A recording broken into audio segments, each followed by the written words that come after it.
Ta-da. I am so very, very excited to be hopping on here tonight, guys, to chat with anyone who dares join me, but really just to kind of give a news update, a news briefing as requested from some of you who have been sending me your thoughts and your private messages.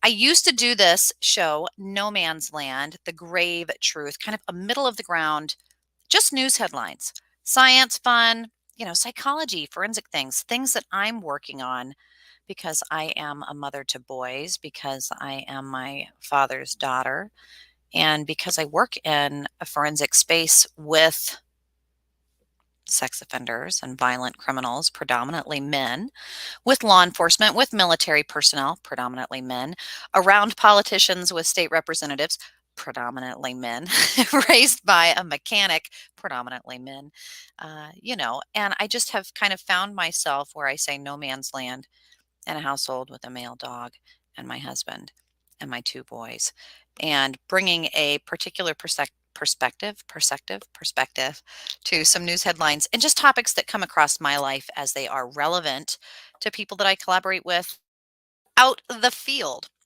So there is my co-host on the road. Hello, Matthew, who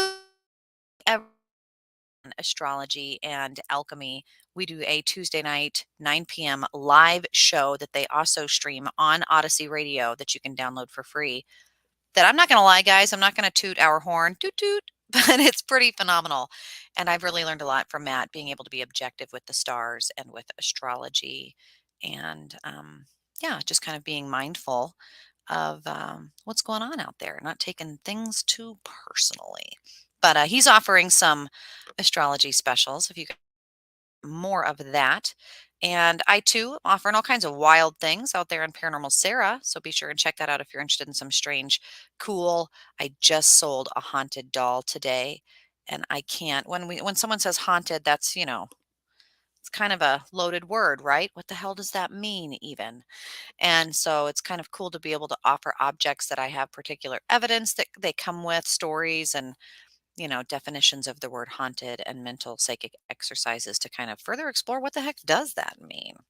But I wanted to take tonight, guys, to just say, hey, this is what this show is. I hope that you will join me every Wednesday night. I'm gonna hopefully be doing it every Wednesday at 9 p.m. because that's kind of when things settle down for me and my household, and it's the middle of the week, so it kind of goes with the theme of what no man's land really is. There's a purgatory, there's a gray space, there's a liminal space, if you will, to play on some other fun projects that I'm collaborating with. And I work in parapsychology. I work in the paranormal. I work in forensics. I work in non-denominational end of life counseling. I work with people who commit heinous crime, violent crime, and oftentimes we're talking about life and death. We're in some pretty traumatic spaces. We're doing some pretty big healing. We're in some spaces much like the Grim Reaper that I really can't go in with judgment. I can't work with a pedophile. I can't work with someone who's committed filicide if I'm going to go in with my personal judgments. I have to be able to do my job and to do it well. And then to be able to go the very next day or hour later into a public speaking and be able to contain some of those emotions that I might very, very much be struggling with. So it's kind of an interesting space to be able to collaborate with other people and talk about how that affects us from day to day. And then also, I want to be able to talk about the news. I want to be able to collaborate and talk about headlines, but I find that a lot of the news outlets or, you know, things that we are reading on the internet are just so grossly biased. It's really disgusting, but in a way that's not even ethical. And I mean, not even really accurate. So I have my list downstairs. Of course, I left it downstairs of some of the shows, some of the recent shows, very far right and very far left, because I had a few requests to kind of cover what I thought about them. Um, and so that kind of gets very difficult. I don't want to show clips of other shows. I don't want to do any copyright infringement, but I will at least give you a little bit of a review so you don't have to endure the show if you do not want, and see what at least some of the discussions were today. But I don't know. I think one of the biggest things, I don't know, for those of you, maybe you're in California struggling with some of the rotating outages, being asked to conserve your energy.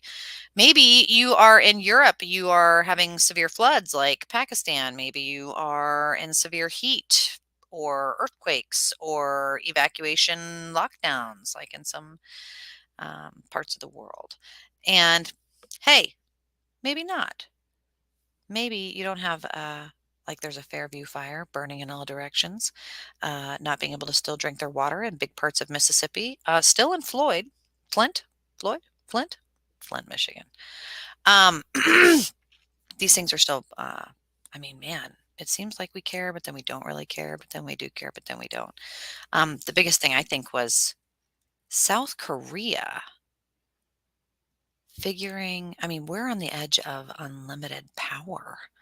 I mean, for real, which, I don't know how big some of you guys joining me right now are into science and like fusion and creating energy. But yeah, 11 hours ago, a nuclear fusion reaction lasted for longer than 30 seconds at a temperature in excess of 100 million degrees in a duration and temperature alone that could allow for some pretty crazy energy breakthroughs. So, I mean, hey, why not? We've already got different dimensions and things like that. That's cray cray. How do you feel about that? Pepper, Mary, Matthew, Field Guy, Brianna, John, Joseph, Jingleheimer, Schmidt, all of you guys joining me in all the different areas. We've got Instagram, we've got YouTube, we've got channels from astrology to the paranormal channel to Odyssey to Paranormal Sarah, which I just am so excited that wherever you're joining me from, that you're joining me. So don't leave yourself out. Let me know where you're from. Um, Hi, Pepper.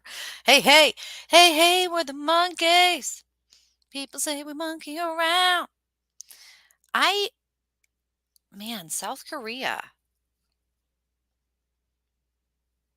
I was nervous when I saw that the experiment for fusion, and I thought, oh gosh, okay, where are we? Who's doing it? Um, they found possibly active, accessible water on surfaces of the moon and just things in space that seem to be really leading the way. Um, the fifth sighting of the Loch Ness and right? Look, I can't use my hands. That's the same problem I have on the astrology show. Isn't that crazy? I can't. It is exciting and scary depending on how it pans out. Yeah, it's kind of makes me just a little, just a little nervous. Just a little nervous. That's okay. Not a big deal. Just kind of a big deal. Just kind of like, I don't know, like a huge deal. Um, so you guys, let me know in the chat room what news is big in your area. What are you seeing or not seeing? I'll tell you some of the things as far as my area. One of the interesting CDC and World Health Organization, some additions of quiet additions, by the way, of vitamin D and ivermectin and different parasitic Nobel Peace Prize winning medications being added to the list of active treatments for certain COVID related illnesses, possible long haulers, depending on your symptoms. So, different accessibility to treatment for people who have insurance that is going to suddenly, with the addition of that being on the list, that makes a big difference. Welcome, Samantha and Rebel. Um, yeah, the Loch Ness. Someone said, "What, the Loch Ness?" Yeah, I know we're skipping around, right? The fifth sighting, the Loch Ness in Scotland has an active society that you can go and watch the screened cameras. And whenever like real footage is sent in, they go in and they investigate it and then they will post it in their news. And Coast to Coast, always a great show. I did their Halloween special a few years back. And they're always pretty good at following up there, the staff. And sure enough, they highlighted just the fifth sighting this year. And I love my oldest son. He is a cryptid specialist. So look out, Ken Gerhard and Jody Cook. You've got someone on your tails. Dare I say Eric Dion as well there in the Carolinas. But my son was like, no, it wasn't Nessie. Carson, you don't have to worry, Samantha. It wasn't Nessie. He was like, no, you can't just say that was Nessie because of the way that it moved and the way that you can't do that. So anyway, um, yeah. So as far as medications go, going back to that, there's some new additions, which is great for people's insurance. There's been some updates to definitions of things, which also changes insurance and billing. Um, the newest boosters and vaccinations being added, changes in some of the back to school spaces. Um, Minnesota, though, I imagine that my news, working in forensics, working in neuropsychology, that my algorithm is going to give me unique things. Um, the medical community is also kind of, that I believe, and this is just a big deal for me, that, my husband loves to engage in stocks. I do too. I play a little bit in the stock market, and I use the word play because I don't know what I'm doing. I grossly overthink and overanalyze, and so gambling isn't a good thing, and I don't engage in it. But because I want to feel fiscally responsible, I try and have a diverse portfolio.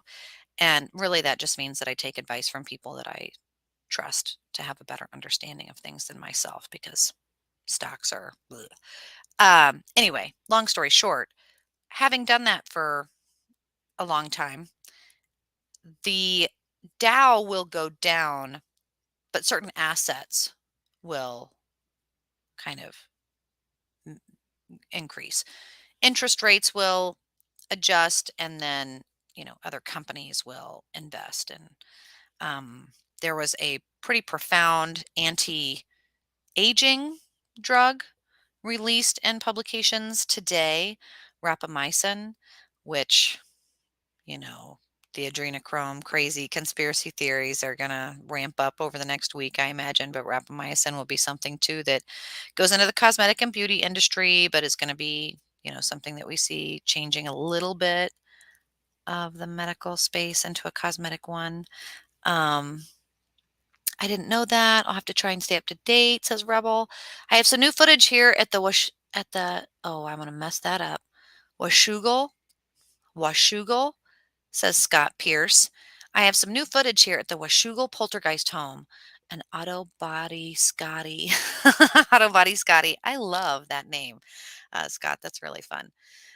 Pepper says, man, in my area, it's food shortages. I worry about it. I have seen commercials even for Army emergency flood kits, and, things like MREs at Target where you maybe are not used to seeing such things like that. Yeah, send me all of your footage, guys. It's something that I will put out on my shows as I go and have time, and would absolutely love to highlight and look at it too. I have some really cool cryptid cases that I work on when I get the opportunity or time. Usually, and this is just, a byproduct of being a mom, wife, mother, business owner, author, and like a 500 other Virgo things. But if it's for the mental health safety of someone, or because I'm hired to go out and assess something, the time and energy of going out and really looking into some pretty scary, both mental health, but also parapsychological, cryptid related, what am I dealing with? Crazy. Um, that's real. And so some of the footage that I have from across Missouri, some in Tennessee, Missouri. Whoa. Some really, really cool, but also things that, when you're working with clients, they don't want to share it. It's not for entertainment purposes. So even though I might want to be like, everyone look over here, um, rep, like respecting their confidentiality and their personal experiences that are usually pretty traumatic at that point. Um, you know, Not expanding on what sometimes can be pretty humiliating.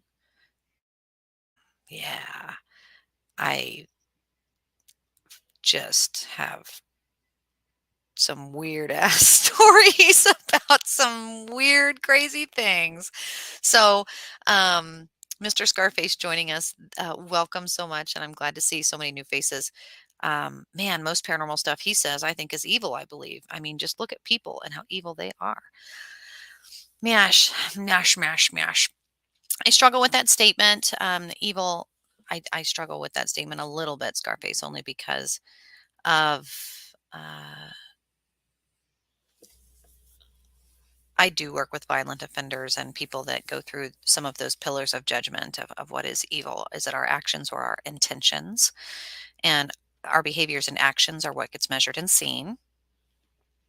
But truly, I do believe the intentions matter quite equally. And those are unseen. And some of the unseen, when we think of evil, or we think of shadow work, or we think of the feminine or the yin, um, the introspective, reflective water and earth energies, those are the evil. That's what religion, says, to just follow and listen to the word of Christ and do as God would will, and to just act in these spaces. Don't think really, or feel too much, right?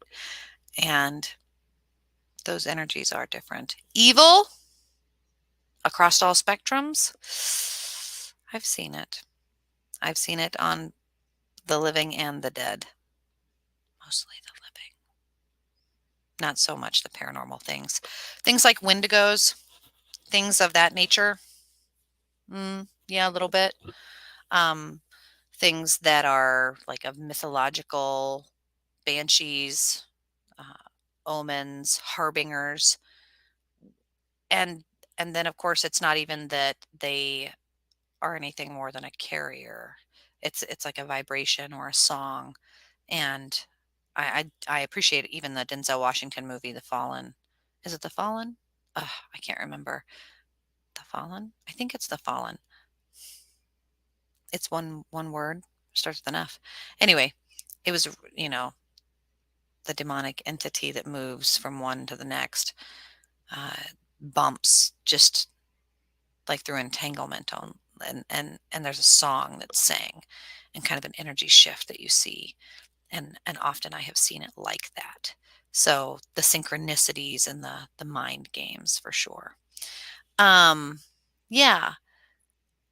Mr. Scarface says, I'm in the air if I believe in God or not. You tell one person one thing, by 10 people it gets twisted. The Bible has been changed so many times. True, true, true, true. But I believe the Bible is a piece of what people have seen. It's not really, if you um I appreciate the Bible as a story. And I love the story of humans, and I love it in all cultures. I love a lot of sacred texts. And I appreciate how the Vatican gatekeeps a lot of things. I appreciate other cultures that haven't been so popular in my upbringing, and that are, a little bit more hidden and a little less popular.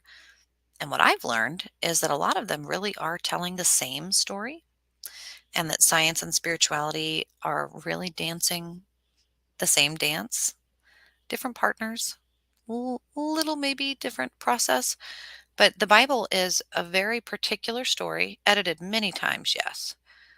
But I can find a lot of value in it still.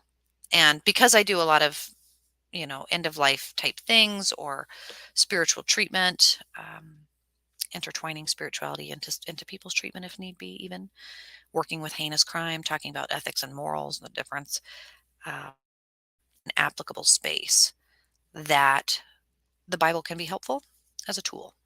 Nothing more and nothing less. But like tools, can be misused. Yes. So some people really can benefit from religion, and tell me and show me how. Some people really learn that way. And so there is a value in that. I tend to love to question and be skeptical of things, and I often take the hard road, and I like to experience it myself through failure. And that's just my particular way of learning. So I have been exercised because of that, and I've learned a little bit through experience. And I appreciate it. The appreciation is there. So yeah, man, we got off on a little bit of a tangent there, didn't we? But I appreciate it. Okay. I promise I will get back to some of the news headlines before we get too crazy, and I'll stay in the chat to try and address things. Someone had asked earlier if I would be covering anything on monkeypox.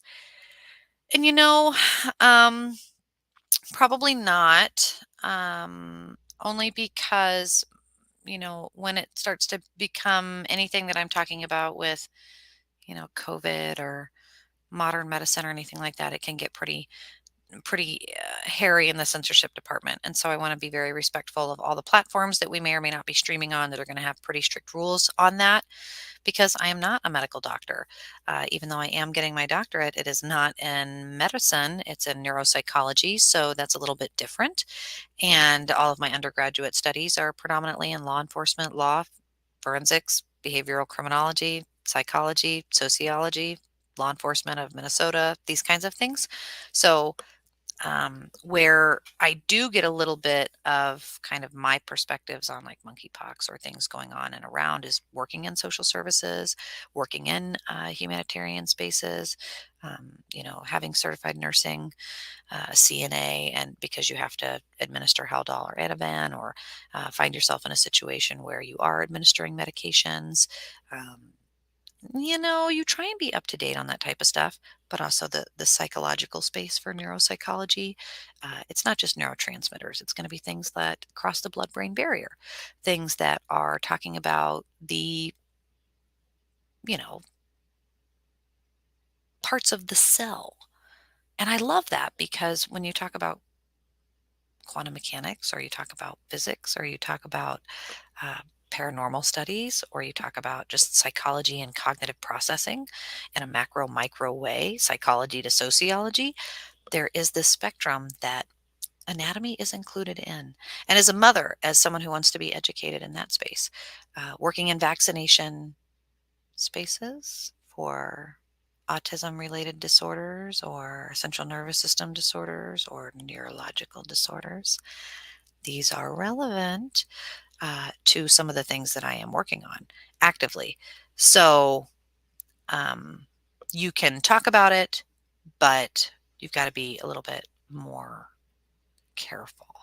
So, so yeah, if you're going to get in law enforcement, no, I'm out of law enforcement.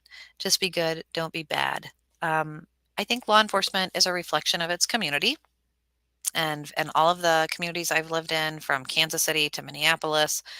I have seen a good force go bad. I've also seen corruption exist in the Mary Kay circles just as heavily in the HIPAA circles, working for the NIH or with the NIH.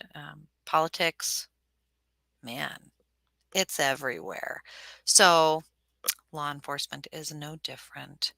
And yeah, I would like to think that most people, though, that do put their body and their family and their livelihood and really everything about themselves at risk Monday through Friday, 9 to 5, to protect strangers that they don't know, I usually have a gross amount of respect for them. And my assumption is that they are usually good.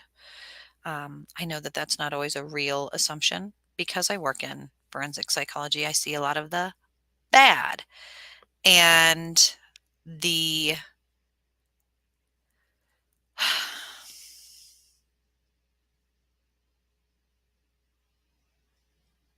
lack of human treatment is across the board. And that makes me sad, you know, crime rates and things. But into forensics was to make a difference and to make it better, because you kind of have to get in the trenches to do the work there. At least I believe. And that's where some of my life experiences get to come into play, of like transmuting a negative experience and recycling it into something good. Do I sleep at night? I do sleep at night. Usually. I don't know. Sometimes in the morning. My circadian rhythm is a little off, but I'm not sure if that's what you meant. My wife's got a movie lined up for tonight. So thank you for the great conversation, says Scarface. You're very welcome. Thank you for joining me, guys. I do want to go over the news headlines that you guys wanted to cover. And so, Pepper, monkeypox, I don't know if I will get too heavily into tonight. But as I mentioned earlier on the psychic check in and the divination check in, that the go Google the shrew SARS, like SARS shrew, and that is probably where my interests would be. So, yeah. Um, Rebel says, "Man, I'm on my third class. I'm working on a degree to be a history teacher." Oh, I love that. History teacher. Man, some of the most influential people in my life were my history teachers. One of them is Mr. Bob Packett, and he actually has a podcast called History According to Bob. It's fantastic. If you are into history, which I love, and often I put on for my kids to go to bed, if you want to find something other than classical music or something that's going to have an ad pop up. Hey, Bob Packett, I'm still tuning in. And I listen to History According to Bob. It's a free download podcast. You can also pay to support him. He's a history dude. But I had a lot of really great history teachers and the side stories. I think the narratives. What's your favorite history side story, Rebel, as you study to be a history teacher? Um, it's ironic now, of course, working in sex offense and heinous crime, that the weird stories like execution stories, plague stories, ring around the rosy kind of puns and logistics and songs that have woven their way into my mind. But I remember hearing the history teacher talk about where hooker comes from, and one of the generals in the Civil War, and Hooker's girls, and the story of Hooker's girls, and some of the early objectification of women, self objectification, uh, right there in America's history, and a word that we see in Pretty Woman today. Thank you, Richard Gere. So, just some kind of cool history stories that I will never, ever, ever forget. So, thank you um, to that history teacher. One really cool thing in the headlines for neuropsychology today, I don't know if you guys are interested in, but of course I am, so I'm going to mention it. But the medical news of autoimmune issues and metabolic diseases. So, I mean, this is like extremely relevant to just human health in general, but the medical news today really illustrated how important sugar is to completely disrupting the microbiomes in your body and leading to like the top leading killers and immunity inflammatory issues. If you want to be preventative and protective and positive ways of improving your health, eliminate sugar, period. Which, look at me, the hypocrite right here. Like, that would be very difficult for me in some ways. I try and stay under 20 grams a day. That's super hard enough, but that's still a little bit higher than the average, like, not the average, but what the recommended amount is. Like, you're supposed to stay under 6 teaspoons a day, the average adult. Guys, if you watch the documentary Fed Up, it's really good, by the way. There's no way the average American. It's so difficult. Um, it's so difficult. And sugar, if you want to do anything, if you want to lose weight, feel better, eliminate cancer, get better breathing at night, reduce sleep apnea, reduce, that seems to be another huge onset for that. But like your immune cells, your microbiome, the connection of that to like cardio, diabetic related gut interaction, immune system, IBS, like all of it, all the major, like the killers.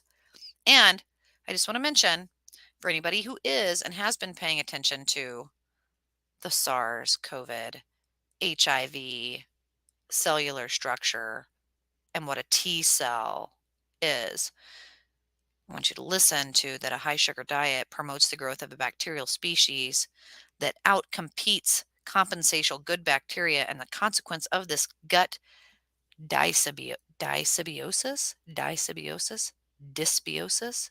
dysbiosis.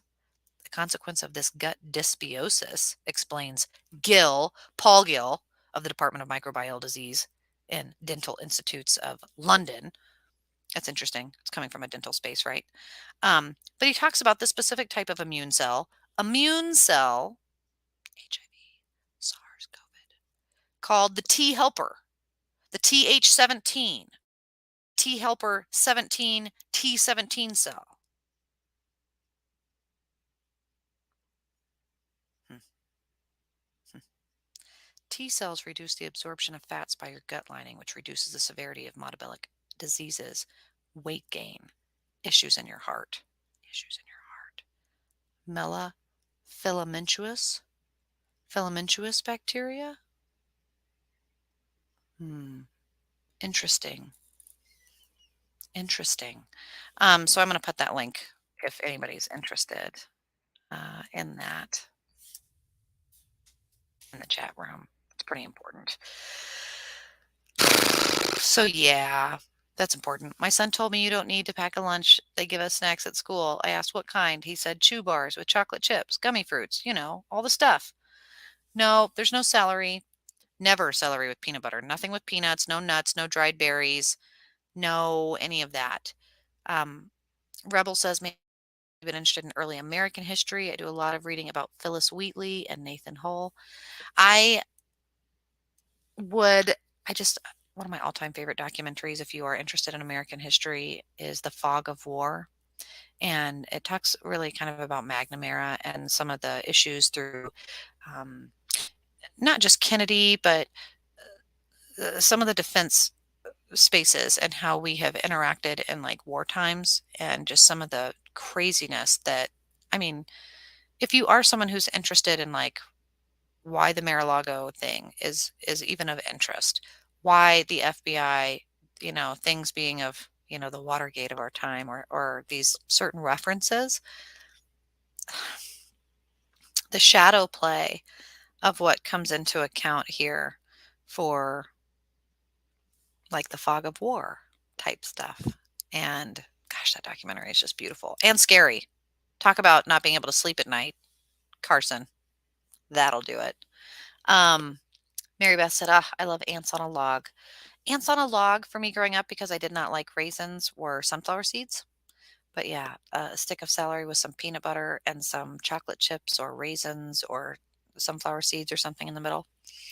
Um, Field guy, anything you eat or drink can give you some form of sickness or cancer. So I say, fuck it, whatever, right? You just do it in moderation.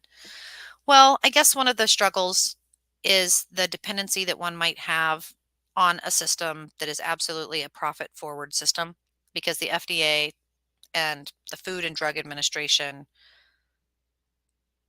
it is a reach around to our food and our drugs, right? That what goes in and what comes out, what makes us sick and what gives us our meds, and what makes us sick and what gives us our meds. And it does slowly remove us from the cycle of self-reliance and health and preventative medicine. I mean, it's just preventative medicine. What is that? Where is that at? And does your insurance cover it? Probably not. So what's interesting is you go to England, for example.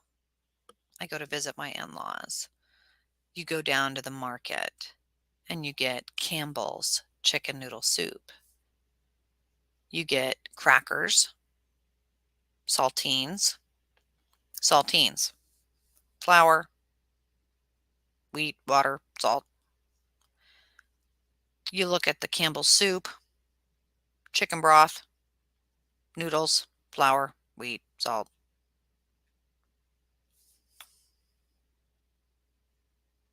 If you go pull anything out or off of an American shelf, it's going to have 12 other things in there because we are such a large landmass. We have a lot of food byproduct. We have a lot of chemicals. We are the industrial machines. Used to be. We have a lot of shit. We have a lot of bullshit. What are we going to do with it? Put it in the water, put it in the ground, put it in the food, get rid of it. Hey, you know what? What? And it's horrible to think that we do this. It is an economic privilege to be able to have access to clean food, clean water, and clean air. And it doesn't matter how much shit you eat in moderation if you're still eating shit. And that's a struggle. But yeah, um, trying to minimize it is very difficult. It's extremely difficult. Watch the movie Fed Up documentary. I mean, that helps me eat when I can visualize things and you can see it. It's almost as helpful as Super Size Me was in the 90s, whom he also has an amazing series of all sorts of things you can do that are both preventative and non-preventative for your health. I saw something today as food causes cancer in men. They figured this out after how many years? Um, yeah, processed foods, because they're just preservatives, because they process it. It's the kind of whole Upton Sinclair's The Jungle Book where, hey, how many fingers are dropped in there, you know? But that's if you grind it up, lips, butts, and assholes, or however they say it goes into the average hot dog, that you don't know what else is in there. And if it's ground up, it's, got access to oxygen, and then it's got to have preservatives in it so that it can be shipped. And then the shipping situation, I mean, especially lately, I mean, you don't know how long it's going to take. It's supposed to be 48 hours, but it's probably not, so then maybe it's coming from a not so local space because it's Walmart and it's out, outside of Houston or something. So maybe it travels 100 miles to where you're at, and then it sits in the truck because they got to get gas, and the gas is a little slow, or maybe they don't have it at that gas station, or maybe the guy couldn't afford gas, so he's waiting to get paid, and he's got to wait one night over the hotel while your shit's sitting out there in the cooler. Like, you know how this goes. You know how this goes. So, being able to take control of your diet is key, and the right road is rarely the easy one, and it's really, really hard. So yeah, and Mary says, and it's really difficult to afford to buy anything else.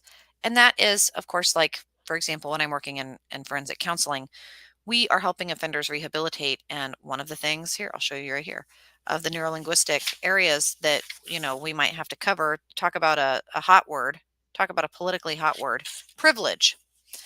And some really kind of interesting philosophical, debatable, interesting spaces with that word. But one of them to consider is, that this is something given to you, and um, money, the privilege to grow your own food, land access. He who is swooping up all the land right now, and how much land in America. I mean, think of Tom Cruise and Nicole Kidman running out with their little flags, back a few hundred years ago, and people are claiming land from, indigenous people, Viking people, all sorts of people. But we're learning we're even of a very Asian descent. That many of the indigenous tribes from early North American spaces actually have a lot of shared DNA with um, Asian cultures. And I just love that. I love seeing how some of the Amazon conspiracy plays out. And anyway, the land grab. How much land in America is not even American? Have you asked Siri today? It's kind of freaky to think about. What? I know, right? Tom says, what? Can that even happen? Yes, it is and has. Um, Lots of private land that once you have it, like getting your girlfriend a piece of the moon or a star in her name, you just kind of, think you can do whatever you want with it. I hate to say that Idiocracy, great movie, once a parody, now a documentary of America and today. Oh my, it's true. I can also say that with the movie The Campaign. If you're a Will Ferrell fan, not even the most popular Will Ferrell movie, him and Zach Galifianakis are absolutely hilarious in the movie The Campaign. And I love Dan Aykroyd. I'm a huge Dan Aykroyd fan, and he plays in that movie as well. Um, and they are like buying land on behalf of China, and it's called USA. So they buy it. How much land in America is not or is owned by a foreign country? More than 37 million acres, which Seems like a lot, but um, it's not more than 3%. But the foreign countries that do own that land, this is a Wall Street breakdown, so I'll put this in the chat by Angelo Young. Um, Senator Chuck Grassley of Iowa, who is speaking, wow, don't allow, unclick. Wow, man, I just endured something crazy there. Foreign investors gobbling up agriculture, business, federal governments, and land. Responsibility to prioritize American sovereignty and eminent domain laws, says Grassley in a Q&A posted on his website in just February of this year. That much of United States land is actually owned by investors from countries with often adversarial choppy relations. Adversarial is what that word was supposed to be, or choppy relations with the United States. And the answer to that is, of course, not too many. To determine which foreign countries own the most United States land, Wall Street reviewed data from the reports by the United States Department of Agriculture for foreign holdings of the United States agricultural land through December of 2020, and the countries that ranked in the total area of land and acreage held by individuals, entities, and countries outside of domestic space or government was that 55% of all foreign owned land parcels in the United States are owned by 6 countries, allies of the Netherlands, Italy, and the United Kingdom. And then Canadian investors leading the pack with more than 9.4 million acres, acreage, a lot of which is in the 44 of the top 40 foreign land owned combined by this report. They do include China with 194,000 acres, Venezuela, Saudi Arabia as also land investors, and a small amount by Germany, France, and even Switzerland with 313,122 acres. And then, of course, a large amount of private investors who are not listed. And that's just kind of an interesting thing that it is broken down by sponsorship, tips for investing in your own land, and where to follow some of those money trails. What do you think about that? Hmm, that's interesting. Man, didn't know. China. Yeah, we did. We're not surprised. Yeah, so just kind of be aware of that. We could go down so many conspiracy theory wormholes that we will not. We will do our very best. Omicron, hybrid immunity, 4 times more protective. Very cool. Okay. Um, Australia news today. Lowe's speech is an unusual aspect. I'm not sure I want to click on that. I'm not sure how you guys feel about Australia news. Australia news is pretty heavily important to me. Why? Well, in forensic psychology, the United Kingdom, the EU, and the Queen, Queensland, is predominantly the only influential factor over the prison system and their Department of Defense related organizations. So when it comes to offenders, the treatment of offenders, and some of the international works that I do to kind of help educate and work with other educators to collaborate on the treatment of sex offenders violent in society, that includes Australia. And Australia has got some pretty interesting things happening as far as like genocides, as well as America engaged, I mean, right now in some pretty crazy genocides like that. We often will think, our grandparents or generations before us were responsible for genocides. Well, we right now, whether we are witness to it or not, consciously or not, are engaging in some of that behavior.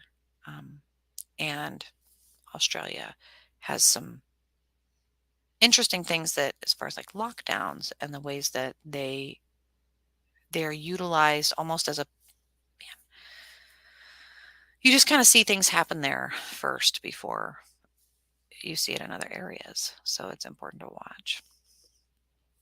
How many companies own land that are American but have a parent company that is not American because it's technically owned by an American company? Now, see, this is where you start getting into that finance game where you're going to have, I mean, at the top of the tower, very few people owning almost all of it. Anyway,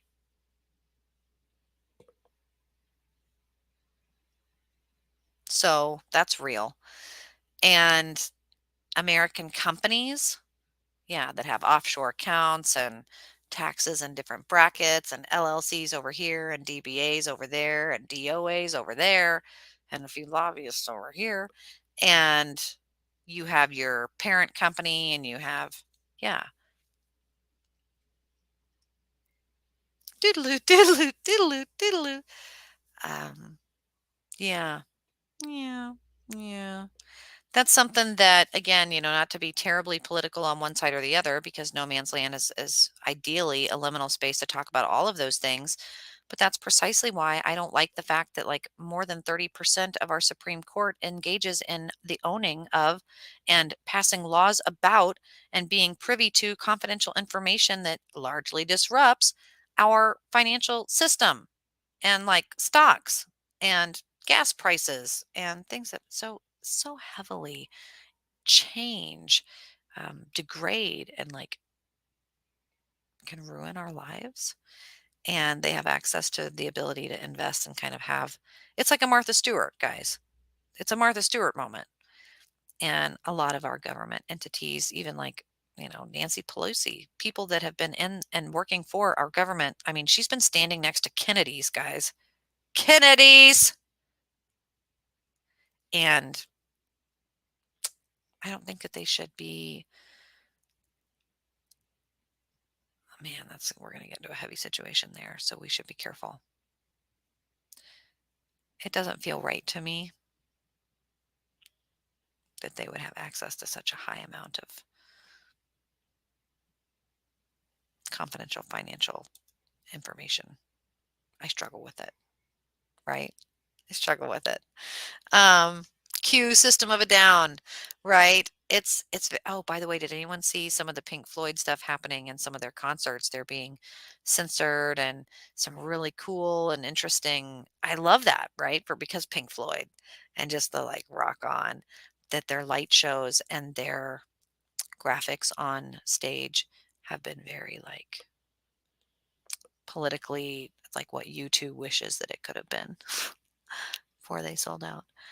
I work in an industrial distribution company, and since switching to customer service from the warehouse, I see all the company and this also that it's owned by this one. Yeah. And one customer, I said he would get the order from a specific meat packing plant, but also would have to deal with the second company that was actually the parent company. Yeah, and that's a real struggle because when you have one department, one company, and another separate company, and one company in another country, and one company outsourced over here versus over there, um, I don't know how many people are kind of privy to even like companies and I would never want to talk down about, like Ford or like very domestic, car manufacturers, for example. These are companies that I don't think a lot of people are aware of how often even American companies that are making this, product, they're getting okay. So then you talk about like the war right now and like why are we in the war? If you go up to someone and say, "Hey, why are we in the war right now? Russia and Ukraine. What's going on? What's really going on? Why are we even here? How did we get here? What happened?" Like you're asking a child in the sixth grade, what started World War II? The shot heard round the world. What is it? What started this? How did it get started? Are people going to know? Are people going to have an answer? What's it going to be? What's your answer? What do you think started it? Kardashians? No. What happened? False election? What happened? Some Putin misunderstanding? Huh? What do you think? Um, there's going to be some really interesting uh, grabs, I think, for resources, and some of the Bitcoining is pretty interesting. Where the majority of Bitcoining happen, mining, bit mining, cryptocurrency type stuff. And then there's also going to be some, discussions of the manufacturing of the things needed for quantum computing and microchips and things that, man, our modern day life depends on. Our farming community, even in many ways, things that America consumer America and our chips and our phones and our Hollywood. Like I don't want to use the N word, but we need it. And so it would be pretty devastating if we didn't have access to some of those things or some of those resources that we're quite used to having at our easy disposal are suddenly like only for the 1%. It would be pretty life changing, I think. So those parent companies, yeah. I'm trying to think of an actual company other than like your local mom and pop that even then, I mean, if we're looking at like the Federal Reserve and our tax money and where is some of that income tax really going? Um, that's a good question. Man, I'm getting a lot of private messages all at once on that. Man, I must have hit a nerve with that one. A good one too, by the way, but people are like, don't share this, but, and so that makes it really awkward because I want to read that. Um, thank you, Thank you, Bella. I really appreciate that. So some people that yeah, that work within the government, kind of sharing some of their experiences and yeah, just with like being aware of things and what they believe may have started that. And people in the chat room kind of sharing very lightly maybe what they think cued or triggered that. Isn't that interesting? Nobody is even sharing the same answer. So that's wild. Mary says, I own several hundred books, real ones, not digital, so I'd be fine if the world went offline. My only concern, and I'm not going to lie, and maybe this is the last thing I want to mention before I peace out, guys. And all week, I'll be doing little chime ins and little check ins. I will also be hopefully able to keep your questions and additions all on one piece of paper that I'll bring to my show each Wednesday. So if you send me your questions and thoughts and FAQs and topics you want to cover, I will absolutely include them in the show next week. But one of the only things I'd struggle with if we went offline is my dad. So important to me, guys. Coolest dude on the planet. No offense to your dad, but my dad's cooler. And he is in Kansas City, Missouri. He is out of the KU Medical Center waiting for an O positive kidney. So every single night at about 7 o'clock, he spends an hour and a half prepping a bag, getting it warm, cleaning all the tubes, prepping a quarantined area, plugging into a dialysis machine, allowing it to drain over and beep over and over all night long, really struggling to get a good night's sleep, and then unplugging in the morning for another hour, putting in all of his numbers, and throughout the day, unable to go very far away. Every night, hooking up, can't get off. Can't do the fishing trips, can't get in the water and splash around with the grandkids, and just really struggling. So we are looking for an O positive kidney. And then today, I'm still waiting to hear back from the National Kidney Registry that would allow maybe for someone who isn't an exact O positive match to still donate and then match him with a donor nearby. So if somebody would like to have a little Kansas City vacation and like to get rid of a kidney, I know a guy who's looking for one. So I want to thank you guys for tuning in, for sharing the word, and always thinking about the news around you and how you share it. Please use kind language and be joyful. I'm going to do more about sharing the occult stuff that I work on, the linguistics that I do, but really kind of just keeping all of my research to the being able to share it once a week on a podcast with people that I know and love and can chat and debate in a safe space with. Because if you're an asshole, not that I'll censor you, but you know, I probably won't quote you. But you guys, you can check out more about me at paranormalsarah.com. If you're interested in any of the parapsychological research, if you're interested in neuropsychology or forensic psychology research, if you're interested in AI assessments of psychopathy, or you have a kidney, um, let me know. So yeah, let me know. I would really appreciate it. And I do hope to see you next Wednesday here on No Man's Land. Have a great week, guys. Have a safe full moon this Saturday night. Don't forget, it's going to be crazy. It's in Pisces, so expect some emotional catharsis. And if you're not sure what all I'm talking about there, of course, join me next Tuesday for Astrology and Alchemy. You guys, thank you for joining me, and I will see you next week. Bye-bye. Maybe.